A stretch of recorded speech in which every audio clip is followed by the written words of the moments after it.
Hi! Hello అండి. అందరూ ఎలా ఉన్నారు? నేనైతే చాలా బాగున్నాను. మీరు కూడా బాగుండాలని మనస్ఫూర్తిగా కోరుకుంటున్నాను. వెల్కమ్ బ్యాక్ టు మన ఛానల్ సహస్ర అనిల్. సో, వీడియోలకైతే ఇదే ఫస్ట్ టైం వస్తా మాత్రం తప్పకుండా చిన్న లైక్ ఇచ్చేయండి అబ్బా. మీరిచ్చే లైక్ నాకు చాలా సపోర్ట్‌గా ఉంటుంది.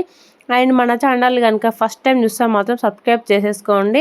ప్లీజ్ లైక్, షేర్, కామెంట్ ఈ మూడిట్లలో ఏదో ఒకటి చేసినా నేను హ్యాపీగా ఫీల్ అయిపోతా. సో, ఈ వీడియో అయితే మన వారాహి నవరాత్రులలో 6వ రోజు అన్నమాట. సో, అప్పటి నుంచి పెడదాం అనుకున్నా కానీ పెట్టలేదు. ఎందుకనంటే తెలిసిందే కదా! కొంచెం బద్ధకం, కొంచెం కొన్ని కష్టాలు అవన్నీ కలుపుకొని ఉన్నాయి. సో, ఇక్కడనైతే ఇక అమ్మవారికైతే ఆ రోజు ప్రసాదం అయితే శనగలు. సో, నేను వీడియోలో చూశాను శనగలు నానబెట్టేసి పెట్టినా ఓకే, కొంచెం పోపేసి పెట్టినా ఓకే అనేసి. సో, నానబెట్టింది పెడితేనే బెటర్ కదా అనేసి అమ్మవారికి అయితే నానబెట్టేసి పెట్టేసా అన్నమాట. మా చిన్నుడు వెనక చూస్తున్నారా ప్రయోగం చేస్తున్నాడు. నేను చూడలేదు, అబ్బోయ్ వీడు ఇన్ని ప్రయోగాలు చేస్తున్నాడు ఏంది అనేసి అనుకుంటున్నా. వాళ్ళ డాడీ వచ్చిండు ఏమో అంటున్నాడు. సో, దాని గురించి అయితే ఏమో ఆలోచించుకుంటున్నారు ఇద్దరు అయ్యకొడుకులు ఇద్దరు. సో, ఇక్కడ నేనైతే మళ్ళీ అమ్మవారికి అయితే దానిమ్మ గింజలు అయితే ఒలిచి పెడుతున్నాను. ఎక్కువ ప్రసాదం మేము ఆ రోజు ఏం చేయలేదు. సేమ్ పానకము, అదేంటిది శనగలు అండ్ ఇవి దానిమ్మ గింజలు. సో, ఇవే చేసేస్తున్నాను. అండ్ నేను అనుకున్నాను డైలీ వ్లాగ్ తీసేసి అమ్మవారిది డైలీ పెడదాంలే. అంటే నేను అమ్మవారి దగ్గర ఏం ఏం నైవేద్యాలు చేస్తాను, ఏమేమి చేస్తాను పెడదాము అనేసి. బట్ ఏం చేస్తామండి, కొన్ని ఇష్యూస్ వల్ల చాలా ఫేస్ చేయవలసి వస్తుంది. అది పెద్ద ఇష్యూ ఏంటంటే మా పిల్లల హెల్త్ అన్నమాట. టోటల్గా సిక్ అయిపోయారు ఇద్దరు. చిన్నోనికి ఫుల్ ఫీవరు, పెద్దోనికి ఫుల్ ఫీవరు. పెద్దోడు కొద్దిగా క్యూర్ అయిపోయాడు కానీ చిన్నోడు అవ్వలేదు. మామూలు అంటే మామూలు కదా, 104, 105 ఈజీగా ఉంటుంది. సరేలే అనేసి 2 డేస్ తగ్గిపోయింది అనుకున్నాను. ఆ 2 డేస్ తర్వాత కూడా మళ్ళీ నిన్న వచ్చేసింది ఫుల్గా ఫీవర్. వాడు అసలు ఏం తినేట్లు చాలా సిక్ అయిపోతున్నాడు. అందుకనేసి నాకు కూడా అసలు తీయాలి పెట్టాలి అనేసి అనిపించట్లేదు. యాక్చువల్గా ఆ రోజు నేను 6th డే రోజు కూడా నా మనసు కూడా అస్సలు ఏం బాగాలేదండి. ఎందుకో నాకు తెలియదు, కొన్ని ఇష్యూస్ నా మైండ్లో మెదులుతూ ఉన్నాయి. మళ్ళీ పిల్లల హెల్త్ కూడా అస్సలు బాగాలేదు. ఒకరి తర్వాత ఒకరు సిక్ అయిపోతున్నారు, ఏంటి మాకు ఇలా అయిపోతుందనే ఒక ఆలోచన. ఎంత ఎంత ఎంత మంచి చేసినా కానీ ఏదో ఒక చెడు జరిగిపోతుంది ఏందా అనే ఒక ఆలోచన మైండ్లో తొలిసిపోతుంది అన్నమాట. అందుకే కొద్దిగా మైండ్ కూడా అస్సలు బాగాలేదు. మా బాబు కూడా నా మైండ్ బాగాలేదని చెప్పుకుంటూనే ఉన్నాము. ఏమో నా మాట దేవుడు విన్నాడో ఏమో, ఆ దేవత ఏందో నాకు అది తెలియదు కానీ ఒక విషయం ఏంటంటే ఇక కొంచెం అయినాక చెప్తా ఏం జరిగింది ఏంది అనేసి. సో, ఇక్కడనైతే ఇక అన్నైతే పూజకైతే రెడీ అయితే వేసేసుకుంటున్నాను. ఇక అమ్మవారి దగ్గర నుంచి అన్నీ తీసేసుకొచ్చుకొని అయితే క్లీన్ చేసేస్తున్నాను. డైలీ శారీ కట్టుకొని చేయడం అంటే కూడా ఇబ్బంది అయిపోతుంది. వీడియో ఇటు పెడితే ఇటు కొంచెం కనబడుతుంది, అటు పెడితే అది కనబడుతుంది. సో, దీని ద్వారా కూడా చాలా ఇబ్బంది అనిపిస్తుంది. డ్రెస్ అయితే మనకు కంఫర్ట్ ఉంటుంది కదా, చీర అయితే అయ్యో కనబడుతుందిలే అన్న ఫీలింగ్ వచ్చేస్తుంది కదా. సో, అలా అయిపోతుంది అన్నమాట నా సిచ్యువేషన్. ఇంకా ఇక్కడనైతే అన్నీ క్లీన్ అయితే చేసేసుకొని అమ్మవారికి అయితే నైవేద్యం కూడా అన్నీ చేసేసాను. ఆల్మోస్ట్ 9 డేస్కే నేను అమ్మవారికి ఉద్యాపన చెప్పేసుకున్నానండి. ఎందుకంటే పిల్లలు అస్సలు బాగాలేదు. Full motions, vomitings and fever too మచ్గా. ఒకరికి ఫస్ట్ చిన్నోనికి వచ్చింది, సరేలే అని అనుకున్నాను. వెంటనే మళ్ళీ పెద్దోనికి వచ్చేసింది. అది నాకు ఇంకా మైండ్లో చాలా అయిపోయింది. మళ్ళీ నాన్ స్టాప్గా వామిటింగ్స్, మోషన్స్ అవ్వట్లా. అయితే దేవుని పూజలు చేసుకొని ఇవన్నీ చేసుకొని పిల్లల్ని చూసుకుంటే చాలా ఇబ్బంది అయిపోయింది. చిన్నోడు నన్ను అస్సలు విడిచిపెట్టట్లేదు. మమ్మీ దా ప్లీజ్ మమ్మీ దా అనేసి అని అంటున్నాడు. సో, అందుకనేసి పాపం వాడిని ఇబ్బంది పెట్టడం ఎందుకు అనేసి ఆలోచించి వాడిని కొంచెం దగ్గర ఉందాంలే అనేసి 9 డేస్కి యాక్చువల్గా 11 డేస్కి సాటర్డే అనుకున్నాను. బట్ గురువారం రోజే ఉద్యాపన చెప్పేసిన అన్నమాట. ఆ వీడియో కూడా తీసాను. ఇంకొక 2-3 డేస్ తర్వాత ఆ వీడియో కూడా పోస్ట్ చేసా. యాక్చువల్గా డైలీ పోస్ట్ చేయాలి అమ్మవారిది అనుకున్నా. బట్ ఏం చేస్తాం లేండి, కొన్ని సిచ్యువేషన్స్ అలా వచ్చాక ఏం చేయలేం కదా. ఇంకా ఇక్కడైతే ఇక మళ్ళీ బెల్లం పానకం అయితే రెడీ చేస్తున్నాను. అమ్మవారికి చాలా ఇష్టం కదా. సో, అందుకనేసి అయితే బెల్లం పానకం అయితే రెడీ చేస్తూ ఉన్నాను. ఇక దీని తర్వాత అయితే అన్ని అమ్మవారి దగ్గరే పెట్టేసుకొని ఇక పూజ కూర్చుంటే వన్స్ ఒకసారి లేవద్దు, అట్లా కూర్చొని చేసుకుంటేనే బెటర్. మళ్ళీ కూర్చున్నాక అది అండ్రా ఇది అండ్రా అనుకుంటే వీళ్ళని అడిగినా కూడా ఫీల్ అవుతారు మా ఆయనని. మా పిల్లలు అడిగితే వాళ్ళకి ఏం తెలియదు, మా ఆయన అడిగితే ఫీల్ అవుతాడు. సో, అందుకనేసి సైలెంట్ అయిపోయాను. మా ఆయన కూడా ఎందుకు ఆ రోజు తొందరగా వచ్చాడు, నా మనసు బాగాలేదు బాబా అని చెప్పేసి ఇక పూజ చేసుకుంటా ఉంటే సడన్గా ఇక పూజలో అన్నీ ఏమేమి కావాలో అవన్నీ కూడా అరేంజ్ చేసి పెట్టేసుకున్నాను. సీరియస్లీ అంటే ఇంట్లో పిల్లలు హెల్త్ బాగాలేకపోతే ఏది కూడా మైండ్ పని చేయదు, ఏం చేస్తున్నామో అర్థం కాదు. నేను ఒకటి చేయబోతే ఒకటి, ఒకటి చేయబోతే ఒకటి చేస్తూనే ఉన్నాను. అప్పటికి ఎంత సుధరాయించుకున్నా మైండ్ అది సెట్ అవ్వట్లేదు. గంతేలే, ఒకటి ఒకటి మైండ్లో దాకిందంటే అది అలానే ఉండిపోతుంది. అచ్చుతోనే మా ఆయన అన్నాడు, ఏంటి ముఖమంతా ఇలా పెట్టుకున్నావు ఏమైంది అనేసి. మా ఆయన ఒకసారి ఇట్లా చూసి ఇట్లా దిగా అంతే. ఏం చేస్తాడు చెప్పాడు పాప, ఆయన కూడా నా మైండ్ బాగాలేకపోతే తనేం చేస్తాడు. సరేలే అనేసి ఆ తర్వాత ఏమనిపించింది అనేది నా మనసులో ఉన్నదంతా చెప్పేశాను.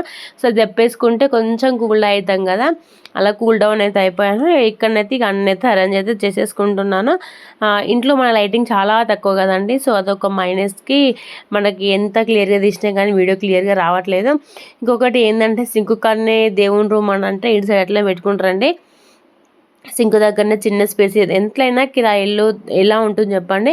వాళ్ళ కిరాయి రావాలి, స్పేస్ తక్కువ ఆక్రమించుకోవాలి కదా అన్నట్టే ఉంటారు కదా. సో అట్లనే వాళ్ళు చేశారు. కాకపోతే ఇంకా చాలా బెటరే లేండి. ఎందుకని అంటే చాలా వరకు ఇది కొంచెం పూజ గదిలా చేసి పెట్టారు. ఇంకా వేరే వేరే చోట్ల అయితే జస్ట్ సింక్ పక్కకే దేవుని పెట్టేసి ఉంచుతారు. మనము ఎట్లా ఉన్నా దేవుని దగ్గరికి పోవాల్సిన తీరే ఉంటుంది. బట్ ఇప్పుడు నేను తీసుకున్నది అయితే ఇంకా బాగుంది. కొంచెం డిస్టెన్స్ ఉంటుంది, అంటే సింకుకు దీన్ని తగలకుండా మధ్యలో గ్యాప్ కూడా ఉంటుంది. అట్లా కొంచెం నాకు మైండ్ బాగుంటుంది. అండ్ కొంచెం మీ దేవుని రూమ్ లాగానే కట్టేశారన్నమాట. అది ఇంకా కొంచెం బాగుంటుంది. మనం ఎంత నీట్గా ఉంచుకున్నా కూడా ఈ లైటింగ్ లేకపోయేసరికి అసలు బ్లర్గా చిన్న చిన్నగా కనిపిస్తుంది. సో ఇక్కడనైతే ఇక పూజ అయితే చేసేస్తున్నాను. సడన్గా పూజ చేసా, అంత అయిపోయింది. మా ఆయనని కూడా పిలిచా, బొట్టు అన్నీ పెట్టేశాను. అవన్నీ పెట్టేసుకొని మంగళహారతి ఇస్తా అనేసి మా బావని పిలిచానండి. యాక్చువల్గా పిలిస్తే సడన్గా మా ఆయన నన్ను ఇట్లా లాగేసి ఇది చూడు అనేసి అన్నాడు. నేను ఏంటబ్బా అనేది చూసేసరికి ప్రామిస్ అండి, సాక్షాత్తు అమ్మవారు. నేను యాక్చువల్గా గౌరమ్మ పెట్టాను. గౌరమ్మ కాడ పువ్వు కొంచెం కిందికి ఉంటే దాన్ని తీసి గౌరమ్మకి ఇలా పెట్టేసి ఉంచానట్టు గౌరమ్మకు ఉరిగిచ్చేసి పెట్టేసి అప్పటికి మైండ్ బాగాలేదు అనుకుంటానే నేను పూజ చేసుకుంటా ఉన్నాను. సడన్గా మా ఆయనని హారతిస్తారా బావా అనేసి పిలిచా అన్నమాట. పిలిచాక తను వచ్చేసాడు. సడన్గా రావడంతో తనకి ఎందుకు అక్కడ చూపడో నాకు అర్థం కాలేదు, తనకు అర్థం కాలేదు. సడన్గా చూసేసరికి అయితే సాక్షాత్తు అమ్మవారి రూపు అయితే కనపడ్డదండి, ఫేస్. అసలు ఓకే, ఎవరు ఏమనుకున్నా అది ఎట్లా నార్మలే అట్లా ఇట్లా కనపడ్డా అనుకున్నా కానీ మాకైతే సాక్షాత్తు అమ్మవారు మా ఇంట్లో వచ్చి మా ఇంట్లో కూర్చున్న నాకు అనిపించింది. ఎందుకంటే 2 కళ్ళు, పైన బొట్టు, మూతి. మన అమ్మవారి మొహం ఏంటి, వారాహి ఆ మూతి కదా. సో అది సాక్షాత్తు వచ్చిందండి, ప్రామిస్. నేనైతే నమ్మలేదు. 1 సెకండ్ ఒక్కసారి అబ్జర్వ్ చేస్తే ఎంత క్లియర్గా ఉంది తెలుసా అండి. నిజంగా చాలా అంటే చాలా క్లియర్గా ఉంది. ఎంత అనిపించింది అంటే మా వాళ్ళకి టక్క మా వాళ్ళకైతే ఫోన్ చేసి చూపించాను. మా అమ్మ అయితే చిట్టి మస్తు కనబడుతుంది రాని చెప్పింది. మాకైతే మస్తు అనిపించింది. నేను యాక్చువల్గా నాకు శ్లోకాలు అవేం రాదు, మొబైల్లో పెట్టేసుకొని వినుకుంటా పూజ చేసేసుకుంటా అన్నట్టు. నిజంగా మా ఆయన ఒక్క సెకండ్ వచ్చేసి చిట్టిది ఒక్కసారి చూడు అన్నాడు. చూసుడుతోటే నాకు ఫస్ట్ ఎట్లా కనపడ్డదంటే, ఏమన్నా కనపడ్డదంటే అప్పుడు అనిపించింది, దేవుడు మనం నమ్మి కొల్చామని నేను నీకున్న బిడ్డ సెట్ చేసి నా దగ్గర ఉంటాననేసి నాకు అప్పుడు నమ్మకం వచ్చింది. యాక్చువల్గా నేను ఈ దేవుని చేసుకోబట్టి 3 years అవుతుంది. బట్ 2 yearsలో నాకు ఎప్పుడు ఏమనిపించలే. చాలాసార్లు కూడా మొక్కుకున్నాను, అమ్మరా జస్ట్ పువ్వన్న కింద పడితే అమ్మ నా దగ్గర ఉన్నది, నాకు అనుగ్రహం ఇచ్చిందని ఒక ఆలోచన వస్తుందని అట్లా కూడా మొక్కేది. బట్ నాకు ఎప్పుడు కానీ పువ్వు అయితే కింద పడలేదు. బట్ నాకు సీరియస్లీ హారతి ఇస్తారా అన్న ఒక క్షణం విలువతోటే మా ఆయనకు సడన్గా ఆ పువ్వు మీదకి ఎందుకు ధ్యాస అయిందో నాకు తెలియదు, కానీ ఆ పువ్వులో మాత్రం సాక్షాత్తు అమ్మవారే కనిపించారండి. ఎంత అనిపించిందంటే, ఓకే నేను చేసిన దానికి తల్లి నా పూజకు నన్ను మెచ్చి, నా పూజను మెచ్చి నా ఇంట్లోకి వచ్చి కూర్చున్నదా అనిపించింది. మా వాళ్ళందరికీ కూడా చూపెట్టాను, అందరూ హ్యాపీ ఫీల్ అయ్యారు. అందరు ఎంతలా అంటే నిజంగా మా ఆడబిడ్డకి అయితే ఒళ్ళు జలరించిందని చెప్పింది. నాకైతే మస్తు అనిపించింది. ఆ సెకండే మా ఆయన అలా పోయి ఇలా వచ్చేసి నేను పిలిచాక వచ్చి చూశాడు, అంతేనండి. అసలు నిజంగా అసలు ఇలా నేను మీకు ఏం చెప్పాలో కూడా నాకు అర్థం కావట్లేదు. మా వాళ్ళేమో దీన్ని పెట్టకు అది ఇది అనేసి అన్నారు. బట్ ఎందుకు పెట్టకూడదు, మన ఇంట్లోకి అమ్మవారు వచ్చిందనేసి మనకు ఒక్కరికే కాదు కదా, అమ్మని పూజితే అమ్మ మనతోని ఉంటుందనేసి అందరికి తెలియాలి కదా అనేసి నేను చెప్పాను మా ఆయనకి మా డాడీకి. సో వాళ్ళు కూడా ఎంత హ్యాపీగా, నేను అదే చెప్తున్నానండి సీరియస్గా. పూజ కూడా అంత ఒక 1 అవర్ చూసుకుంటే ఉన్నా కావచ్చు.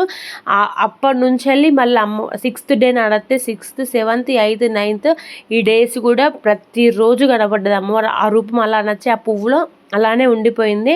నిజంగా కళ్ళు కూడా మేము ఎక్స్పెక్ట్ చేయలేదు, అన్ఎక్స్పెక్టెడే. అది సీరియస్లీ ఆ రోజు పువ్వులు కూడా ఇంట్లో అయిపోయినాయి.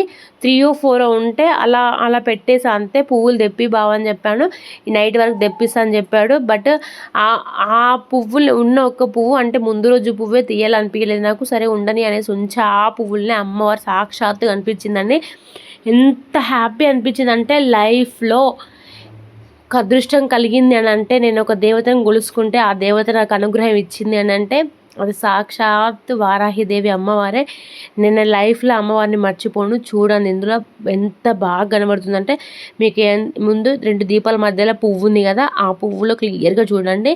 ఇంత దూరం నుంచి వెళ్ళి కూడా అమ్మవారి మొహం కనబడుతుంది. నిజంగా అండి ఇది మాత్రం నిజంగా మెరాకిల్. అది నేనైతే చెప్పలేను, నా మాటల్లో కూడా ఏం చెప్పాలో నిజంగా నాకు అర్థం అవ్వట్లేదు. చూడండి ఎంత బాగా అనిపిస్తుందో. సో ఇది వీడియో నచ్చితే తప్పకుండా లైక్, షేర్, కామెంట్.